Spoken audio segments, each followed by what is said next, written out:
Hello friends, welcome to Riyaz classes. आज के session में हम टॉपिक पढ़ेंगे powers of SEBI in relation to stock exchanges. This topic is part of unit 11 regulation of capital market of the subject business environment MCO 4 MCOM second year IGNOU. Before we begin, if you like the videos that I'm sharing, do hit the like button. Do share your comments to let me know you find all this useful for your studies. Also, don't forget to subscribe so that you won't miss out on watching and learning from my videos. चलिए शुरुआत करते हैं आज के topic की, जो कि है powers in of SEBI in relation to stock exchanges. तो अगर आपको याद हो, प्रीवियस सेशन में हमने ये पढ़ा था कि जो SCR एक्ट था, जो हमारा एक्ट था, उस एक्ट ने जो है काफ़ी सारे पावर जो है किसको दिए हुए थे, सेंट्रल गवर्नमेंट को। तो सेंट्रल गवर्नमेंट को जो है बहुत सारा पावर दे दिया गया था। उसके बाद हमारे पास आया सेबी, एंड सेबी को जो है ये सारा पावर जो है वो ट्रांसफ़र हो गया। नाउ सेबी हमारा जो है क्या बन गया, रेगुलेटरी बॉडी। सारा जो भी कैपिटल मार्केट है उसका रेगुलेटरी बॉडी हमारा कौन बन गया, हमारा सेबी बन गया। सो काफ़ी सारे ऐसे पावर्स थे जो कि कॉन्करेंटली सेंट्रल गवर्नमेंट और सेबी को दिया गया था। एंड ये जो था, और कुछ इसके अलावा और कुछ पावर्स थे जो स्पेसिफिकली सेबी के पास ही थे।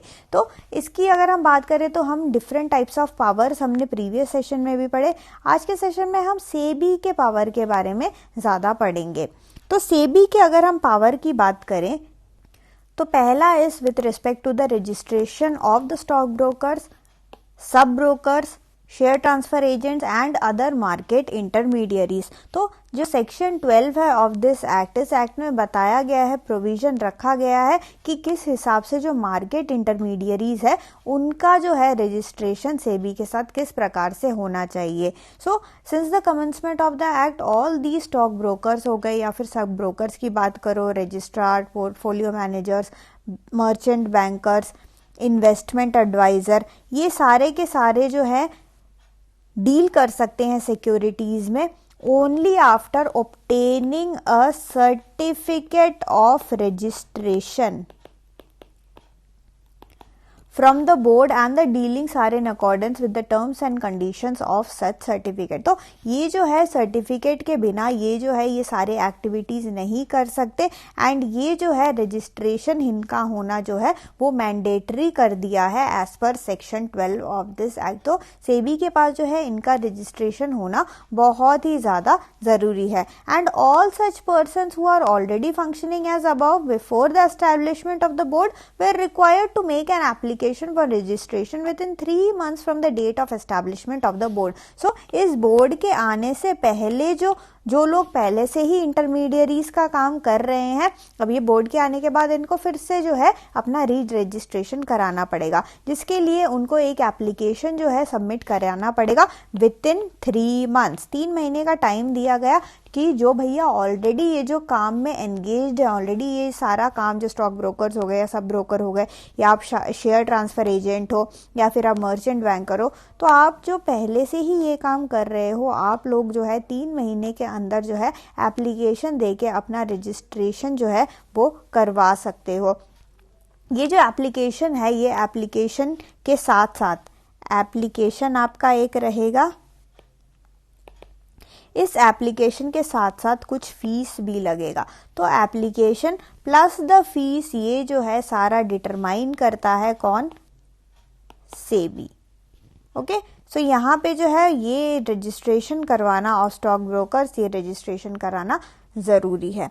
अब यहाँ पे जो है एक छोटा सा एक क्लॉज है, सेक्शन 28। यहाँ पे एक आता है सेक्शन 28। तो सेक्शन 28 में जो है, जो सेंट्रल गवर्नमेंट है, उसने कुछ क्लास ऑफ लोगों को जो है एग्जेम्प्ट कर रखा है।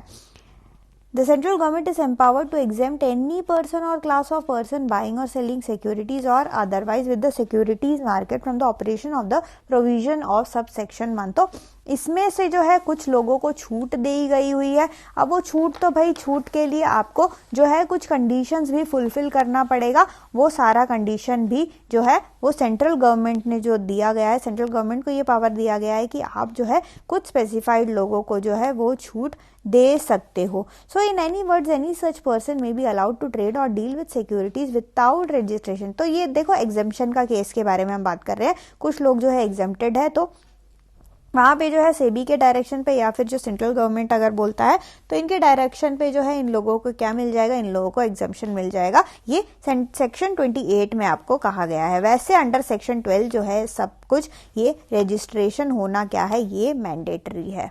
सेकेंड आता है आपका licensing of dealers in securities. तो any person who is dealing in securities in areas other than the notified area is required to obtain a licence from SEBI in its behalf. तो कोई भी बंदा जो भी सिक्योरिटीज में डील करता है उसको लाइसेंस ऑब्टेन करना मस्ट है। सो लाइसेंस जो है, लाइसेंस ऑब्टेन करना क्या हो गया है, ये मस्ट हो गया है। तो डीलिंग इन सिक्योरिटीज बाय और on behalf of a member of any recognised stock exchange do not come within the purview of the restriction. Even though the provisions relating to licensing does not normally apply to spot delivery contract, the central government may by notification make the said provision applicable to specific securities. तो यहाँ पे just ये बताया गया है कि कुछ contracts होते हैं, कुछ में जो है लाइसेंसिंग की अगर हम बात करें वो प्रोविजन में नहीं रहता, बट ये सारा जो है अगेन ये वो एग्जेम्पशन वगैरह की अगर हम बात करें तो एग्जेम्पशन का पावर किसको दिया गया है, हमारा सेंट्रल गवर्नमेंट जो है वो केस टू केस डिपेंड करेगा कि जो केस है वो देख के सेंट्रल गवर्नमेंट जो है अगर किसी को छूट देना चाहे वो छूट दे सकती है। बट भाई सेबी का जो रूल है, जो स्टॉक ब्रोकर्स एंड सब ब्रोकर्स, ये रूल हमें मिला है 1992 में। इस रूल के हिसाब से no person can act as a stock broker unless he holds a certificate granted by SEBI। तो कोई भी बंदा जो है आप स्टॉक ब्रोकर की तरह एक्ट नहीं कर सकते अगर आपके पास ये सर्टिफिकेट नहीं होगा तो। सो इस रूल के अंदर स्टॉक ब्रोकर्स एंड सब ब्रोकर्स रूल 1992 के अंदर आपके पास एक सर्टिफिकेट होना मस्ट है, जिसके अलावा आप जो है क्या नहीं कर सकते, आप ये सिक्योरिटीज की एरिया में कदम नहीं रख सकते। Next is with respect to inspection of stock exchanges. तो जो हमारा सेबी है उसके पास पावर है कि वो स्टॉक एक्सचेंज के जो भी चीज़ें हैं उन सब में जो है वो इंस्पेक्ट कर सकता है, उसके सारे प्रोग्राम्स में वो इंस्पेक्शन कर सकता है। एंड ये इंस्पेक्शन का देखो मेन उद्देश्य यही रहता है कि सब कुछ ठीक ठाक चले, कि उनका जो फंक्शनिंग है, अगर सेबी को लगता है कि इनके फंक्शनिंग में जो है कुछ कमी रह गई है तो उससे वो इम्प्रूव हो जाए। तो ये जो इंस्पेक्शंस है ये ऑलरेडी जो है चलते रहते हैं एंड ये होने भी बहुत ज़रूरी है। Next is measures added in at strengthening investor interest and confidence in the secondary market. So काफ़ी सारे ऐसे मेजर्स है जो लिए जाते हैं और ये सारे मेजर्स का मेन उद्देश्य यही रहता है कि हमारा जो इन्वेस्टर है उसका जो कॉन्फिडेंस है वो सेकेंडरी मार्केट में बढ़ जाए।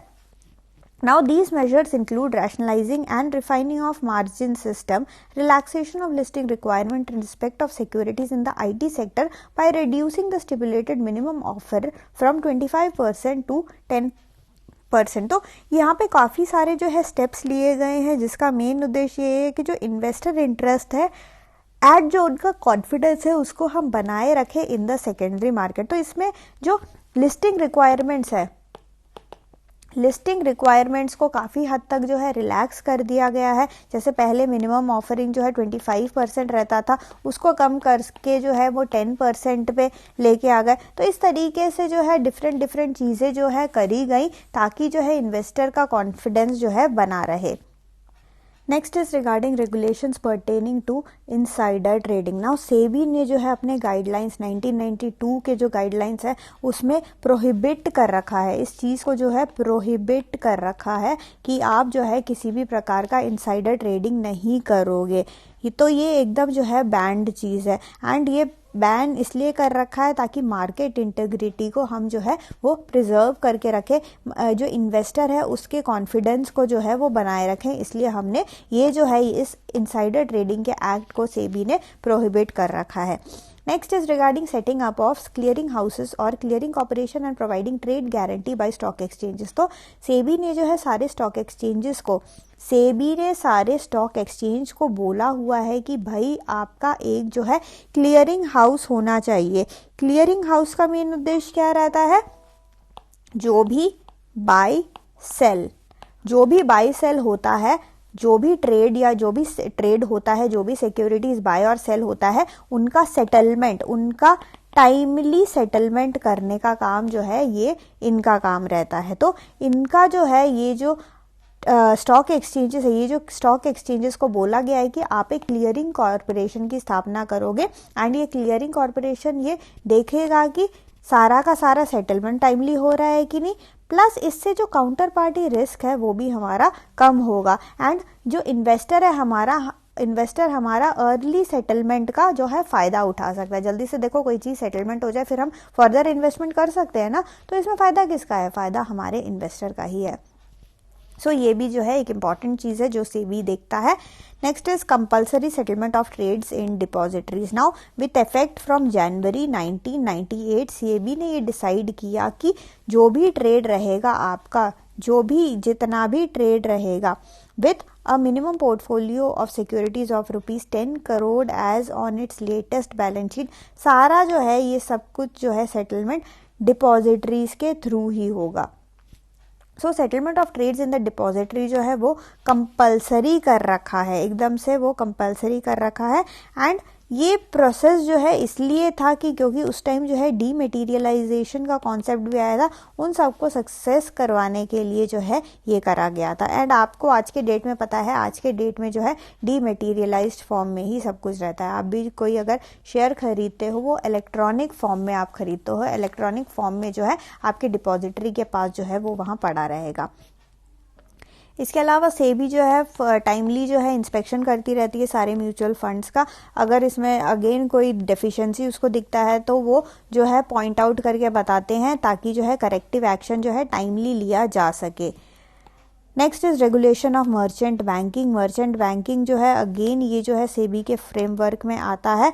तो and they are not only to be authorised by SEBI but also to adhere to the capital adequacy norm. देखो क्योंकि ये सारा सेबी के अंडर ही आता है तो जितना भी कैपिटल एडिक्वेसी नॉर्म जो बनाते हैं वो उन सबको जो है इनको मानना पड़ता है।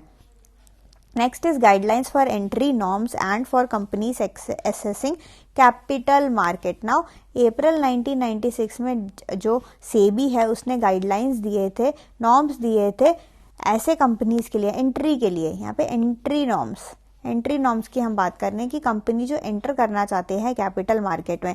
सो आपको पता है कि एंट्री के लिए जो है कुछ नॉर्म्स, ऐसा नहीं कि कोई भी कंपनी मुंह उठा के जो है चला जाएगा स्टॉक एक्सचेंज में रजिस्टर कराने या फिर वो मुंह उठा के चला जाएगा अपने स्टॉक बेचने, नहीं। उसका जो है प्रीवियस ट्रैक रिकॉर्ड जो है वो देखा जाता है। प्रीवियस आपको पता है कितने साल का ट्रैक रिकॉर्ड देखा जाता है? मिनिमम 5 साल का ट्रैक रिकॉर्ड देखा जाता है। एंड उन 5 ईयर्स में देखो 5 साल का आपका ट्रैक रिकॉर्ड देखा जाएगा, ओके। एंड इन 5 साल में एटलीस्ट 3 ईयर्स में आपका जो है डिविडेंड पे आउट होना जरूरी है। So this is very important. आपका 5 साल का ट्रैक रिकॉर्ड देखा जाएगा एंड उसमें से 3 साल में आपका डिविडेंड पे आउट होना जरूरी है।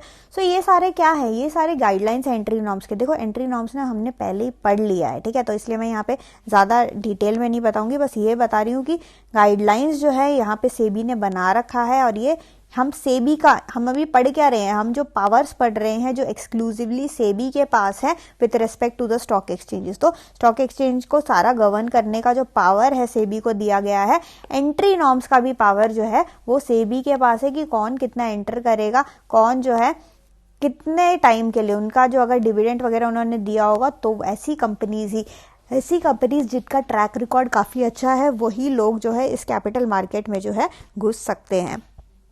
Next is with respect to buyback of share. Now the provisions of the Companies Amendment Act section 77 and 77B allowing companies to buy back their shares and the conditions stipulated are also subject to regulations as it is laid down by SEBI. Again जो buyback of share है ये सब भी regulate, ये सब भी देखना किसका काम है, SEBI का काम है. अगर हम सेक्शन की बात करें जो वो जो कंपनीज अमेंडमेंट एक्ट है उसके सेक्शन 77 एंड 77B इसमें बता रखा है कि जो कैसे कैसे जो है कंपनी बायबैक शेयर करती है और उसमें जो भी कंडीशंस जो होते हैं जो कि SEBI ने बताए हुए हैं वो सारा कंडीशन भी फुलफिल हो रहा ज़रूरी है in case of buyback of any share. Next is with respect to CIS या फिर कलेक्टिव इन्वेस्टमेंट स्कीम. अक्टूबर 1999 में SEBI ने जो है एक नोटिफाई किया था with respect to collective investment scheme या फिर इस तरीके का किसी भी स्कीम जिसमें जो है जो एनेबल करता है इन्वेस्टर को to participate in scheme by way of subscription.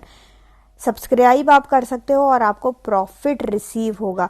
तो इन सब केस में जो है जो SEBI ये बोलता है कि no person can carry out this activity unless he obtains a certificate of registration from SEBI. तो अगर आपको कलेक्टिव इन्वेस्टमेंट स्कीम चलाना है आपको या आपके कंपनी को तो अगेन उस केस में आपको जो है सर्टिफिकेट मैंडेटरी है. देखो आपको कुछ भी करना पड़ेगा ना, आपको सर्टिफिकेट या तो सर्टिफिकेट चाहिए या तो आपको लाइसेंसिंग चाहिए एंड ये दोनों काम जो है ये दोनों काम देना किसका है, हमारा SEBI का काम है. तो हम यहाँ पे SEBI के व्यू पॉइंट से पढ़ रहे हैं, SEBI का इंपॉर्टेंस क्या है वो देख रहे हैं, SEBI कैसे जो है स्टॉक एक्सचेंज मार्केट को गवर्न करता है, क्या क्या रूल्स उसने बनाए वो सब हम यहाँ पे देख रहे हैं. तो कलेक्टिव इंसेंटिव स्कीम भी अगर आप चला रहे हो आपको जो है कंपल्सरीली क्या करना पड़ेगा, सर्टिफिकेट आपको चाहिए, उसके बिना आप ये काम नहीं कर सकते. Next is with respect to compulsorily rolling settlement and derivatives. 2000 in the year 2000 SEBI ने क्या किया था, कंपल्सरी रोलिंग सेटलमेंट जो है इन स्क्रिप्ट्स एंड ट्रेडिंग ये जो है उसने करा था. Next is centralised internet based filing system. Centralised internet based filing system, internet based filing system है, इंट्रोड्यूस हुआ था in the year 2002 by SEBI. तो SEBI ने इसको लॉन्च किया था, इसका नाम था EDIFRS जिसका फुल फॉर्म था electronic data information filing and retrieval system. तो ये जो है ये एक वेबसाइट है. इसका इस सिस्टम का पूरा एम क्या है, it is aimed at providing investor simultaneous and one point access to key information on all listed companies. तो यहाँ पे जाके जो आप जितने भी लिस्टेड कंपनीज हैं, जितने भी की लिस्टेड कंपनीज है उनके बारे में आप जो है इंफॉर्मेशन यहाँ से पता लगा सकते हो. सो ये भी एक इंटरेस्टिंग चीज़ है, एक तरीके के इन्वेस्टर के ही बेनिफिट का यहाँ पे चीज़ है. Next is regarding posting all orders against rent companies and others on website. तो जुलाई, अगर हम जुलाई की बात करें 2002 जुलाई में जो है SEBI ने ये डिसाइड किया कि जितने भी रेंट कंपनीज है और जो मार्केट इंटरमीडियरीज है उनके विथ रिस्पेक्ट टू जो भी यूजफुल इंफॉर्मेशन रहेगा वो जो है पब्लिश करेगा वेबसाइट में सारे information. So SEBI decided to post all orders passed by its chairman. उसके चेयरमैन जो है जितने भी ऑर्डर पास कर रहे हैं वो सारा ऑर्डर जो है वो अब विजिबल रहेगा publicly. Next is takeover code and amendment. Several amendments have since been made in the takeover code such as bringing preferential allotment. So to stop the practice of promoters making preferential allotments to avoid making an open offer to any shareholders, acquirers are required to disclose their holding. तो यहाँ पे देखो simple सी बात है कि यहाँ पे आपको डिस्क्लोज करना है.